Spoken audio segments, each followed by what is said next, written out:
नमस्कार, स्वदेश विशेष देख रहे हैं आप। मैं हूं आपके साथ प्रशांत पांडे।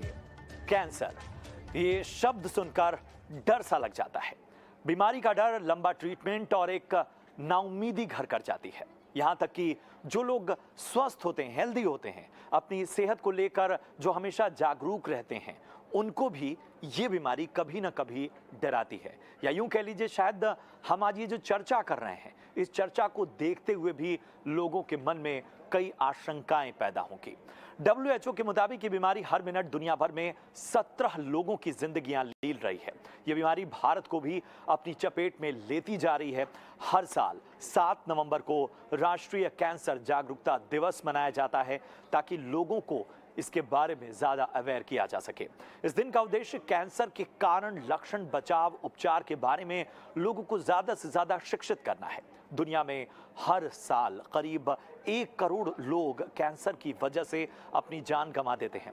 हालांकि कैंसर को लेकर अब तस्वीर थोड़ी थोड़ी बदलने लगी है। अब कैंसर का इलाज अगर वक्त पर पता चल जाए तो संभव है बहुत हद तक ये जो ट्रीटमेंट है उसके जरिए मरीज को राहत पहुंचाई जा सकती है, बशर्ते, जैसा मैंने कहा आपको, कि ये वक्त पर डिटेक्ट हो जाए या हम इसे पकड़ पाए। हम इस शो के दौरान कुछ आंकड़े भी आपको दिखाएंगे, साथ ही जागरूकता के लिए कुछ बेहतर जानकारियां वक्त वक्त पर आपकी स्क्रीन पर आपको देखने को मिलेंगी। मगर आज के शो का मुख्य उद्देश्य जो है वो है कैंसर की बीमारी के बेसिक्स को समझना, इलाज के तरीकों पर चर्चा करने के साथ ही वक्त से पहले कैसे कैंसर को शरीर में फैलने से रोका जाए, कैसे जागरूकता बढ़ाई जाए, इस पर भी हम बात करेंगे। हमारे साथ इस खास चर्चा में शामिल हो रहे हैं बेहद खास मेहमान। उन मेहमानों से सबसे पहले आपका परिचय करा दूं। डॉक्टर अंशुमान कुमार हैं हमारे साथ इस चर्चा में शामिल होते हुए। डॉक्टर अंशुमान के साथ ही हमारे साथ मौजूद हैं धर्मशिला हॉस्पिटल, जैसा हमने आपको बताया, वहां से डॉक्टर अंशुमान होंगे। उसके अलावा सुषमा प्रसाद हमारे साथ होंगी, जो कि सीनियर डाइटिशियन हैं एक्शन कैंसर हॉस्पिटल दिल्ली में। डॉक्टर राजीव टांगरी साहब हमारे साथ हैं, टेक्निकल डायरेक्टर हैं आप लाल पैथ लैब में। बहुत बहुत स्वागत सभी का। अंशुमान जी अब से थोड़ी देर में हमारे साथ जुड़ेंगे, और जाहिर सी बात है कि इन सब के बीच में सबसे पहले जब बात आती है कैंसर की, तो इसका पता कैसे लगाएं। डॉक्टर राजीव, मैं आपके पास आना चाहूँगा। एक कैंसर जो है, अक्सर इसके बारे में कहा जाता है इसका पता बड़ी देरी से चलता है, लेकिन एक सामान्य उत्सुकता ये है कि किस तरह से वक्त से पहले इसका पता लगाया जाए। क्या मैं एक हेल्दी व्यक्ति हूँ और मुझे किसी तरह की कोई तकलीफ ना हो, उसके बावजूद क्या मुझे साल में कोई ऐसा चेकअप, ऐसे बेसिक्स टेस्ट कराने चाहिए जिससे मैं निश्चिंत हो पाऊं कि मेरे शरीर में कैंसर है या नहीं, और अगर ये टेस्ट कराने ज़रूरी हैं आज के वक्त में, तो वो कौन कौन से टेस्ट होते हैं? जैसा आपने बिल्कुल ठीक कहा कि वर्ल्ड में और इवन इंडिया में कैंसर का जो नंबर ऑफ पीपल जिनको कैंसर हो रहा है बहुत तेज़ी से बढ़ रहे हैं।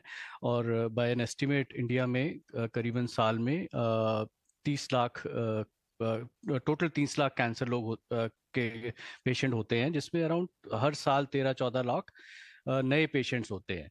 और कैंसर डेथ की जो रेट है अगर इंडिया में देखा जाए तो करीब 8.5-9 lakh patients they die because of cancer in India.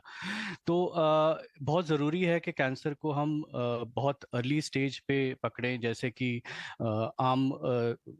सब लोग जानते हैं कि कैंसर के स्टेज 1, 2, 3, 4 ऐसे स्टेजेस होती हैं।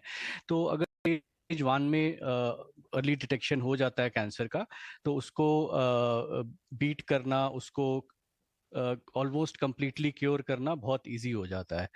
तो जो बहुत कॉमन कैंसर हैं, स्पेशली फीमेल्स में अगर देखा जाए तो ब्रेस्ट का कैंसर जो है वो बहुत कॉमन है। सर्विक्स का कैंसर, जो यूट्राइन सर्विक्स का कैंसर है, वो बहुत कॉमन है। और मेल्स में लंग कैंसर और ओरल कैविटी का कैंसर बहुत कॉमन है। टेस्टिंग के लिए जो स्क्रीनिंग टेस्ट जो कि अप्रूव्ड हैं FDA, WHO के द्वारा, वो ब्रेस्ट के लिए मैमोग्राफी एक स्क्रीनिंग टेस्ट है जो कि फीमेल्स को आफ्टर मिडिल एज 30-35 की एज के बाद रेगुलरली अगर वो करवाते रहें, और सेल्फ एग्जामिनेशन उससे अर्ली डिटेक्शन करना बहुत आसान हो जाता है। सिमिलरली सर्वाइकल कैंसर जो है उसके लिए world wide FDA approved test है पैमियर। सो वो भी रिकमेंडेड है कि आफ्टर 30 और 35 years of age it should be done on a regular basis, और वो करवाने से हम कैंसर को बहुत जल्दी डिटेक्ट कर सकते हैं, और जितना जल्दी हम डिटेक्ट कर पाएंगे उसको ट्रीट करना उतना ही इजी होगा। बिल्कुल बिल्कुल डॉक्टर राजीव, आपने कहा कि ज़रूरी यही है कि वक्त से पहले अगर हम डिटेक्ट कर लें और इसको पहचान पाएं तो बहुत हद तक इस पर रोकथाम लगाई जा सकती है। और अभी तो बहुत से ऐसे विकल्प हमारे सामने हैं जिसके ज़रिए, जैसा डॉक्टर राजीव ने बताया, कि उसके ज़रिए आप इन परीक्षणों की सहायता से कैंसर का पता लगा सकते हैं, निश्चिंत हो सकते हैं कि आपके शरीर में कैंसर है या नहीं। हमारे साथ डॉक्टर अंशुमान भी जुड़ गए हैं। अंशुमान, बहुत बहुत स्वागत आपका। जो 2020 की रिपोर्ट है, जो सबसे क्रेडिबल रिपोर्ट मानी जाती है, जो ख़ास तौर पे बात करें नेशनल कैंसर रजिस्ट्री रिपोर्ट 2020, उसमें एक चीज़ साफ है कि चाहे पहाड़ी राज्य हों, दक्षिण राज्य हों, बहुत नेचर के करीब जो लोग रहते हैं, वहाँ हर तरफ कैंसर बढ़ता जा रहा है। जो पैटर्न आप देख रहे हैं भारत के लिहाज से, वो आप लोग को चौंका रहा है, या ये एक तरह से जो पहले ट्रेंड्स देख रहे थे उस हिसाब से ये इस तरह की फिगर्स या इस तरह से बढ़ोतरी बहुत आपको लग रही थी कि ऐसी ही फिगर्स आने वाले वक्त में देखने को हमें मिलेंगे? जी, बड़ा अहम सवाल आपने उठाया है, लेकिन इसका जवाब मैं उतनी सहजता के साथ आपको बता दूं। पिछले 18 साल से पब्लिक प्रेजेंटेशन में मैं एक ही बात बोल रहा हूं कि अगर यही रवैया रहा तो बाय 2020 में India is going to be the global capital of cancer, मतलब विश्व के कैंसर की राजधानी हिंदुस्तान हो जाएगा। अभी डिक्लेयर नहीं किया गया है, 2025 तक डिक्लेयर भी हो जाएगा, क्योंकि जब सर से पानी ऊपर चढ़ जाएगा। तो चौंकाने वाला विषय जरूर है, लेकिन मुझे आश्चर्य नहीं है। क्यों नहीं आश्चर्य है? कि कैंसर के कारण आपके 5 से 15% ही जेनेटिकल हैं, बाकी सब आपके वातावरण में है। और वातावरण की हालत क्या है, किसी से छुपा नहीं है। वायु प्रदूषित, मिट्टी प्रदूषित, खाना एडल्ट्रेटेड या प्रदूषित, जल प्रदूषित, एयर पोल्यूशन, दिल्ली एनसीआर में रहने वालों को पता है क्या हालत है। इन चीजों को देखते हुए और साथ में इंडिविजुअल, हर व्यक्ति पाश्चात्य जीवन शैली की बुराइयों को, खाने से लेकर सारी चीजें उठा लिया और अच्छाइयों को छोड़ दिया, और अपनी हिंदुस्तान की भारतीय संस्कृति की अच्छाइयों को छोड़ा ही था। ये जो समन्वय संतुलन बिगड़ा, इसका नतीजा कैंसर ही होना चाहिए था और हुआ। आज भी अगर हम इन चीजों को ठीक करके चाहें कि इस पे रोक लगाएं, तो कैंसर की गाड़ी ऐसी एक गाड़ी है जिसपे आज अगर ब्रेक दबाएंगे तो रिजल्ट इसका 10 साल बाद दिखेगा। लेकिन लगाना इसलिए जरूरी है, इतने क्वालिफाइड डॉक्टर हिंदुस्तान में नहीं है, इतने अस्पताल नहीं है, और चाहे तो सरकार जीडीपी का कितना पैसा खर्च कर ले, इतने मरीजों को एडजस्ट नहीं किया जा सकता इलाज के लिए। इसलिए रोकथाम इलाज से बेहतर है, prevention is better than cure. और जो रैपिड राइज इन कर्व देख रहे हैं, ऑलरेडी कैंसर भारत में एपिडेमिक हो चुका है, इसमें कोई दो मत नहीं है।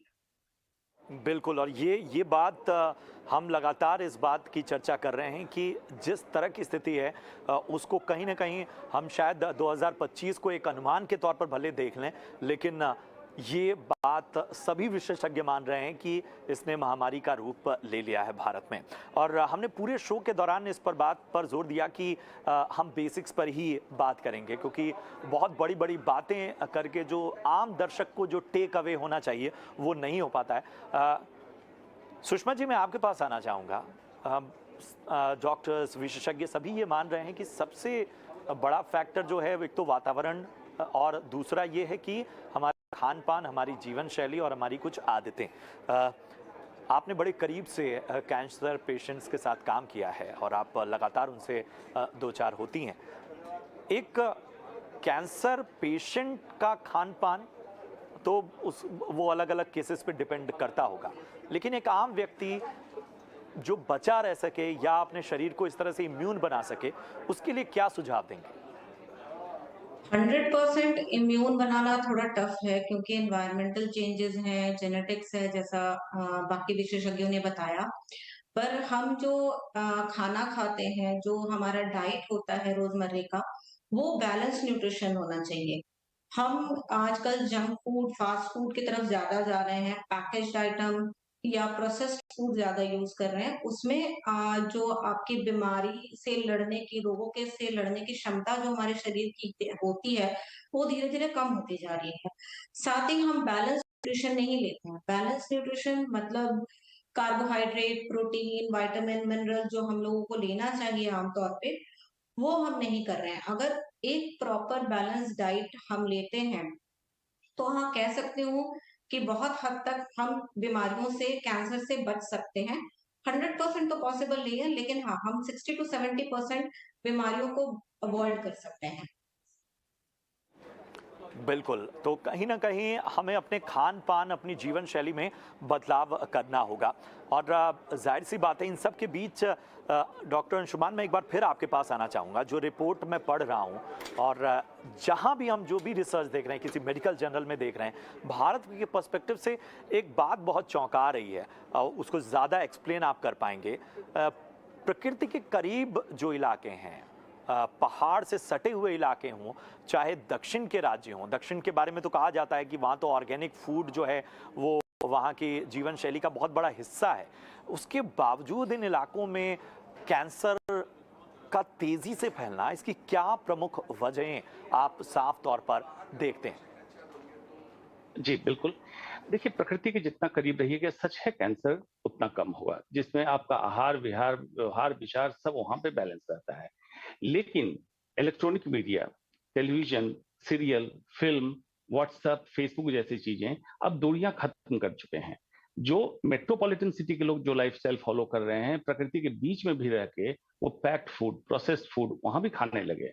उनकी भी दिनचर्या बदल गई, देर तक सोना, रात में पार्टी करना और व्यसन की जो आदतें हैं तंबाकू से उत्पादित या अल्कोहल से, ये सारी चीजें वहां भी पहुंच चुकी है। दूसरा, जो प्रकृति की बात आप कह रहे हैं साउथ इंडिया की या नॉर्थ ईस्ट इंडिया की, यहाँ पे पेड़ पौधे काफी कट रहे हैं, इसमें कोई दो मत नहीं है। लेकिन साथ साथ ऐसे लोग अपने यहाँ उपलब्ध सीजनल और रीजनल चीजें जो खानी चाहिए, जो फॉर्मूला है कैंसर से बचने का, उसको छोड़ के इम्पोर्टेड पैक्ड फूड पे जा रहे हैं। ये उनके जीवन शैली में बदलाव आया।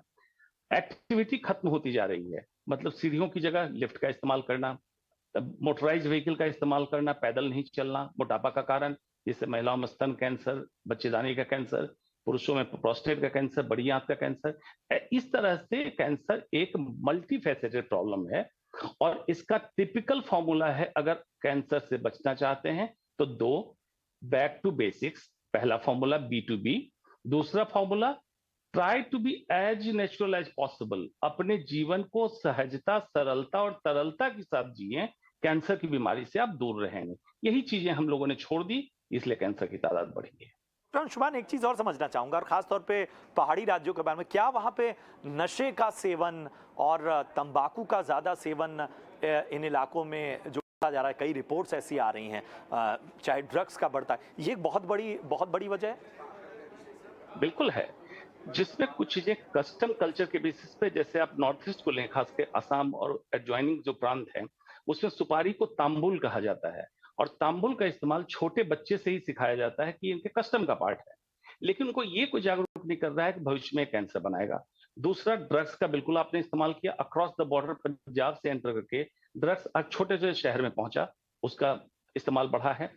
एक कस्टम के तहत ये लोगों के दिमाग में भर दिया गया है कि ठंडे प्रदेश में रहने वाले को शराब पी के अपने अंदर गर्मी पैदा करनी है और सिगरेट या बीड़ी का धुआं लेके गर्म रखना है, जो बिल्कुल अवधारणा है।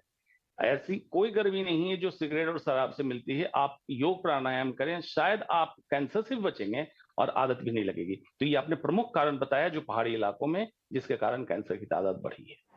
हाँ, बिल्कुल, बहुत अहम बात आपने कही और शायद इस बात से ज़्यादा लोग परिचित ही ना हो कि कई चीज़ें हमारे कस्टम्स में हैं और वो ऐसी हैं जिनके बारे में जागरूकता ना होना इसकी बहुत बड़ी वजह बन रही है। सुपारी का उदाहरण वाकई मेरे ख्याल से बहुत कम लोगों को इस बारे में पता होगा। डॉक्टर राजीव, मैं आपके पास आना चाहूँगा। किस तरह के पैटर्न आप देख रहे हैं? किस तरह का कैंसर, जो बहुत सारी टेस्टिंग आपके लैब्स में होती होगी, कौन सा कैंसर भारत में ज़्यादा तेज़ी से फैल रहा है या उसके केसेस ज़्यादा टेस्ट में सामने आ रहे हैं, पॉजिटिव आ रहे हैं? जी, सो जैसे मैंने पहले भी बताया कि फीमेल्स में और मेल्स में डिफरेंट तरह के कैंसर्स हैं जो कि सबसे ज़्यादा हो रहे हैं। तो फीमेल्स में ब्रेस्ट कैंसर जो है वो नंबर 1 पे है। वो सबसे कॉमन कैंसर है फीमेल्स में, और अराउंड 14 to 16% जो सारे कैंसर्स फीमेल्स में होते हैं वो ब्रेस्ट कैंसर्स होते हैं। सेकंड नंबर पे आता है बच्चेदानी का कैंसर या सर्वाइकल कैंसर, और उसके बाद ओवरी का कैंसर। ये कैंसर जो हैं फीमेल्स में तीनों मिला के अराउंड 40 to 50% कैंसर जो हैं ये तीनों कैंसर्स होते हैं। और मेल्स में थोड़े अलग तरह के कैंसर्स होते हैं। उसमें ओरल कैविटी, जो लिप एंड ओरल कैविटी का कैंसर है, जो कि सबसे कॉमन है। और उसका मेन जो वजह है वो तंबाकू का सेवन करना है, या तो च्यूएबल टोबैको या फिर स्मोकिंग से रिलेटेड। सो वो सबसे कॉमन है मेल्स में। उसके बाद लंग का कैंसर भी बहुत कॉमन है मेल्स में, स्टमक कैंसर बहुत कॉमन है। सो ये सारे कैंसर जो हैं सबसे कॉमन है इंडिया में। बिल्कुल, बिल्कुल। तो बहुत ही विस्तार से डॉक्टर राजीव ने बताया कि कौन से कैंसर जो हैं वो आजकल सबसे ज़्यादा कॉमन हैं, और महिलाओं और पुरुषों में कौन-कौन से कैंसर आजकल डिटेक्ट हो रहे हैं। सुषमा जी, मैं आपके पास आना चाहूँगा। एक अगर व्यक्ति जो चाहता है कि वो अपने आप को बेहतर रख सके, ठीक है, वातावरण और बाकी चीज़ें हैं, फिर भी उसकी एक अच्छी, जो कहते हैं कि आदर्श थाली, जो एक कह सकते हैं एक हेल्दी थाली अगर हम सजाएं किसी व्यक्ति की, तो उसमें क्या-क्या होना बेहद ज़रूरी है ताकि वो कैंसर, और कैंसर ही नहीं बाकी बीमारियों से भी बच सके। थाली में पोर्शन साइज के अलावा हमें ध्यान रखना है कि हम किस टाइम पर खाना खा रहे हैं, क्योंकि मील टाइमिंग भी बहुत इम्पोर्टेंट होता है। एज पर अगर आप देखें कि थाली में हम क्या-क्या सजा रहे हैं उसके अलावा, तो हमें हमेशा ध्यान रखना चाहिए कि हम ब्रेकफास्ट कभी स्किप ना करें। नाश्ता, दोपहर का खाना और रात के खाने में लगभग 6 घंटे का गैप हमें मेंटेन करना चाहिए। फॉर एग्जाम्पल अगर 8 साढ़े 8 आप ब्रेकफास्ट करते हैं तो 2 ढाई बजे तक आपका लंच और मैक्सिमम 8:30 आपका डिनर हो जाना चाहिए। इस बीच में आपको हल्का-फुल्का कुछ स्नैक लेना है, मिड मील्स भी लेना है। इसके अलावा अगर हम थाली को देखें तो थाली का आधा हिस्सा सब्जियों और फलों का होना चाहिए। उसके अलावा मैक्सिमम अमाउंट ऑफ प्रोटीन जो कि दाल में मिलता है, दूध, दही, पनीर, इसके अलावा नॉन वेजिटेरियन फूड में मिलता है, आप वो इंक्लूड कर सकते हैं। नॉन वेज में आप रेड मीट अवॉइड करें। अगर आप वेजिटेरियन हैं तो आप दाल और बाकी दूध, दही वगैरह इस्तेमाल कर सकते हैं। तेल की क्वांटिटी बहुत कम रखनी है, क्योंकि ज़्यादा तेल लेने से चर्बी बढ़ेगी शरीर में और बाकी बीमारियों को वो निमंत्रण देता है। तो आपको तेल बहुत कम इस्तेमाल करना है, दूध फ्रेश लेना है, उसके अलावा आपको ध्यान रखना है कि 10 से 12 ग्लास पानी लेना ही लेना है। सब्जी की क्वांटिटी जो भी आप खाएँ, वो कम से कम 1 कटोरी, क्योंकि मैंने बोला हाफ प्लेट में लगभग सब्जी या फल होना है, तो दिन में आप कोशिश करें कि 1 फल लगभग 150 से 200 ग्राम, 1 फल और कुछ नट्स ज़रूर इंक्लूड करें अपने डाइट में। उसके अलावा जो भी आप खाना खाते हैं वो फ्रेश लें, लेफ्ट ओवर्स को अवॉइड करें, और उसके साथ ही आपको ध्यान रखना है कि आपको मील आराम से चबा के खाना है ताकि आपका डाइजेशन इम्प्रूव हो। साथ ही इसके अलावा जो आपको ध्यान रखना है वो आपकी स्लीप टाइमिंग है। अगर आप अच्छे से नींद लेते हैं तो आपका वजन कंट्रोल रहने में हेल्प करेगा। सारी अगर प्रोटीन, कार्बोहाइड्रेट, फैट वगैरह इंक्लूड करते हैं तो आप पूरी तरह से हेल्दी रहेंगे। इससे आप कैंसर और बाकी रोगों से बच सकते हैं। बिल्कुल, बहुत अहम सलाह आपने सुषमा जी दी, और हम उम्मीद करते हैं कि जो भी दर्शक ये शो इस वक्त देख रहे होंगे उन्होंने ये बातें नोट डाउन की होंगी, और अगर वो चाहें तो हम ये पूरा शो जो है वो उन्हें हमारे सोशल मीडिया प्लेटफॉर्म, यूट्यूब, बाकी जगहों पे मिलेगा, वहाँ से भी वो इम्पॉर्टेंट सुन सकते हैं और अपने जीवन में अपना सकते हैं। डॉक्टर अंशुमान, अब हम आते हैं कैंसर के लक्षणों की बात। हम अक्सर कैंसर के बारे में कहा जाता है कि जब एकदम ये आखिरी स्टेज में है या बहुत डैमेज कर लेता है तब ये लक्षण दिखाता है। क्या इस तरह का कोई मिथ है, या इसको लेकर आप बेहतर रोशनी डाल पाएंगे? जी, बिल्कुल मिथ नहीं है, सच्चाई है। अगर कैंसर की जांच स्क्रीनिंग के तहत, जिसको cancer control programme of India के तहत हो, तो एक सुविधा मिल सकती है कि जल्दी पकड़ें। दूसरा, हर व्यक्ति को जागरूक होना है और हर डॉक्टर को जो कैंसर से डील नहीं कर उनको भी जागरूक होना है। किस चीज के लिए जागरूक होना है? हर व्यक्ति को जागरूक होना है। कोई भी असामान्य लक्षण अगर आपको दिखे जो 3 हफ्ते के इलाज के बाद भी ठीक नहीं हो रहा, उदाहरण के तौर पे मुंह में या कहीं ऐसा जख्म बन जाए, खास करके जब पान गुटखा खाते हो, तो सर्दी खांसी 3 हफ्ते से ज्यादा हो, दवा आपने ले ली, ठीक नहीं हो रहा है। अपाचन, एसिडिटी की शिकायत, 3 हफ्ते से ज्यादा आपने दवा ले ली, ठीक नहीं हो रहा है। या पेट में भारीपन रहना, इंडाइजेशन होना, लैट्रिन के रास्ते, पेशाब के रास्ते ब्लड का आ जाना, इस तरह से उदाहरण के तरह पे शरीर में कहीं गांठ का महसूस होना। लेकिन आपने नॉर्मल दवा कराई, डॉक्टर ने देखा और ये बीमारी या तो ठीक होकर दोबारा हो गई या नहीं ठीक हो रही है, ये असामान्य लक्षण है। कैंसर की जांच जरूर कराएं। 100 में से 90% लोगों को कैंसर नहीं मिलेगा, कोई साधारण बीमारी मिलेगी, उसका इलाज हो जाएगा। लेकिन 10 लोग ऐसे पकड़े जाएंगे बहुत अर्ली स्टेज या प्री कैंसर स्टेज में पकड़े जाएंगे, उनको वहीं रोक दिया जाएगा और कैंसर एडवांस नहीं होगा। तो असामान्य लक्षण के लिए हर नागरिक अपने प्रति जागरूक हो जाए, हर व्यक्ति जागरूक हो जाए।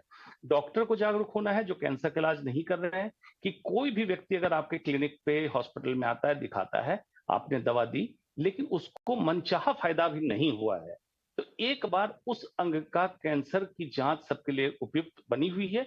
कहाँ अल्ट्रासाउंड कराना है, कहाँ एंडोस्कोपी करानी है, पैप टेस्ट कहाँ कराना है, उसको जरूर करा के देखें, ताकि आपका मरीज अर्ली स्टेज कैंसर में डायग्नोज हो सके और उसका इलाज संभव हो सके। यही फॉर्मूला है कैंसर को जल्दी पकड़ने का।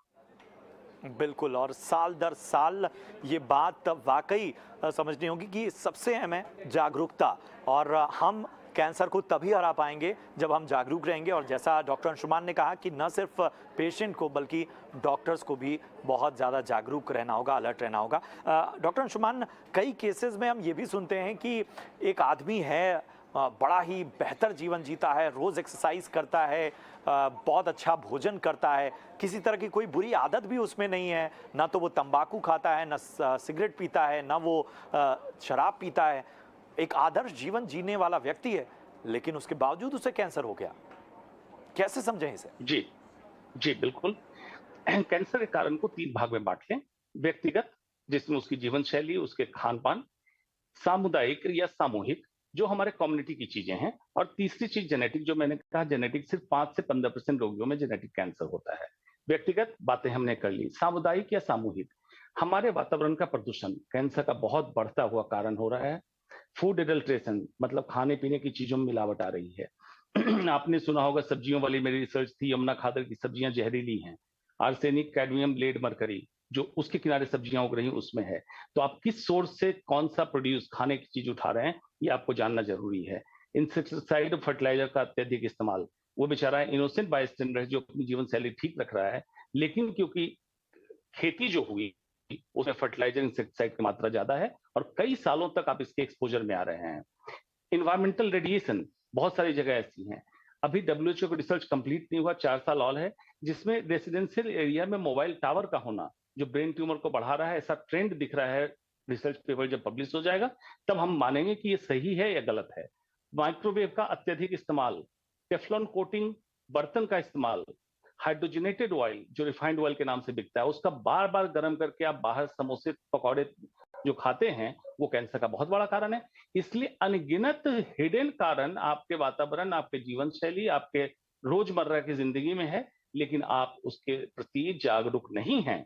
तो इस प्रोग्राम को आप लोग सेव करके रखिए और जब हो आर्काइव की तरह उठा उठा के देखिए और अपने जीवन को बदलिए। जिसमें एक प्रमुख कारण है प्लास्टिक की बोतल। अपने फ्रिज से, रसोई से निकालिए प्लास्टिक के बर्तन, और गाड़ी में प्लास्टिक के पानी की बोतल मत रखिए। गर्म होने से BSA और थैलेट्स नाम का केमिकल रिलीज होता है और कैंसर बनाता है। इसलिए इन चीजों के लिए जागरूक होइए। जीवन आपका है, स्वस्थ रहना है आपको। बिल्कुल बिल्कुल, और वाकई मैं खुद ये मानता हूँ कि ये शो करते वक्त कितनी ऐसी जानकारियाँ थीं, कितने ऐसे भ्रम थे जो एक व्यक्ति के तौर पर मेरे भी दूर हुए हैं, और मेरे ख्याल से जो भी दर्शक इस वक्त हमें देख रहे होंगे उन सब को बहुत सी बातें क्लियर हुई होंगी। डॉक्टर राजीव, क्या स्टेज के हिसाब से जो कैंसर के स्टेजेस हैं उसके हिसाब से भी जो जांच है, जांच की प्रक्रिया है वो बदलती रहती है? कौन कौन सी अहम जांचें इस दौर में होती हैं, अगर आप समझा पाएं?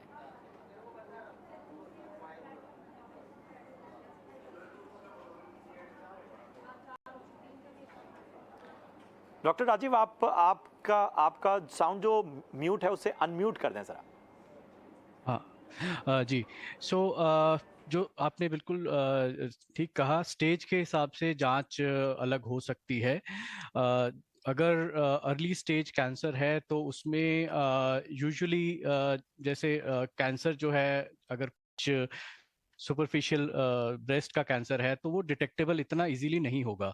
उसके लिए अल्ट्रासाउंड या फिर मैमोग्राफी करना ज़रूरी होगा, और उसके बाद उसका आगे की जांच या नीडल टेस्ट जिसको FNAC कहा जाता है वो किया जाएगा। वो फर्स्ट टेस्ट होता है और उसके बाद बायोप्सी होती है। सो जो फाइनल जो डायग्नोसिस होता है वो बायोप्सी के बेस पे होता है। बायोप्सी में एक टुकड़ा लिया जाता है कैंसर का, जो भी गांठ होती है उसका एक छोटा टुकड़ा लिया जाता है और उसका एक हिस्टोपैथोलॉजी टेस्ट किया जाता है, जिससे ये पता चलता है कि वो कैंसर है या नहीं। जब एक बार कैंसर डिटेक्ट हो जाता है तो उसके बाद आगे का जांच किया जाता है, जिसमें उसकी स्टेजिंग की जाती है। स्टेजिंग करने के लिए हमें फर्दर एंडोस्कोपी करने की रिक्वायरमेंट होती है, या फिर PET-CT एक टेस्ट होता है, रेडियोलॉजिकल टेस्ट, जिससे कि पता लगता है कि शरीर के किस किस हिस्से में कैंसर जो है ऑलरेडी फैल चुका है या कहीं नहीं फैला है, सिर्फ जहां पे प्राइमरी वो डिटेक्ट हुआ है वहीं पर है। और उसके बेसिस पे, उसके रिजल्ट के बेसिस पे आगे के फर्दर टेस्ट भी किए जाते हैं। अब जो कैंसर का एक बार हिस्टोपैथोलॉजी से जो डायग्नोसिस हो जाता है, अब कैंसर के बहुत सारे अलग अलग टाइप्स होते हैं और हर कैंसर टाइप का अलग ट्रीटमेंट जो है वो भी बिल्कुल अलग अलग होता है। वो विशेषज्ञों की उसके देखरेख लिए में करना होता है। और जाहिर सी बात है कि इन सब चीज़ों में एक बात सबसे अहम सामने आ रही है कि हमें बहुत ही ज़्यादा अवेयर रहना होगा, और हमें वाकई ये नहीं सोचना होगा कि हम एक आम व्यक्ति हैं तो हमें इतना ज़्यादा इन्फॉर्मेशन की ज़रूरत क्यों है। लेकिन वाकई आज इन्फॉर्मेशन ही है जो आपको बचा सकती है, आपको प्रिवेंट कर सकती है ऐसी किसी भी बीमारी से। समय कम है, वैसे ये चर्चा ऐसी कि शायद आगे भी हम इस पर बातचीत कर सकते थे। आगे भी हम इस पर ऐसे ही शोज लाते रहेंगे। बहुत बहुत शुक्रिया करेंगे डॉक्टर अंशुमान, इसके साथ ही डॉक्टर राजीव और सुषमा जी, आपका बहुत बहुत धन्यवाद। बहुत बेहतर तरीके से आप सभी ने हमारे दर्शकों को जागरूक किया। आज कैंसर अवेयरनेस डे है, नेशनल कैंसर अवेयरनेस डे, और कोशिश यही हमारी कि जिस तरह से जो आंकड़े हैं कि रोजाना करीब 1300 लोग हैं जो कैंसर की वजह से जान गंवा रहे हैं। इसके अलावा भारत में कैंसर की बात करें तो होने वाली मृत्यु का प्रतिशत विकसित देशों के, डेवलप्ड नेशंस के मुकाबले लगभग दोगुना हो चुका है। और विशेषज्ञ कह रहे हैं कि महामारी हो चुकी है, बस अनाउंसमेंट बाकी है। तो हमें कहीं ना कहीं जागरूक रहना होगा, हमें ध्यान देना होगा। जो भी हमने आपको इस शो में बातें बताई, उम्मीद है आपकी जानकारी में इजाफा हुआ होगा, और ज़्यादा जागरूक हुए होंगे। फिलहाल इस शो में हमारी पूरी टीम को दीजिए इजाज़त। आप देखते रहिए ET Now स्वदेश। नमस्कार।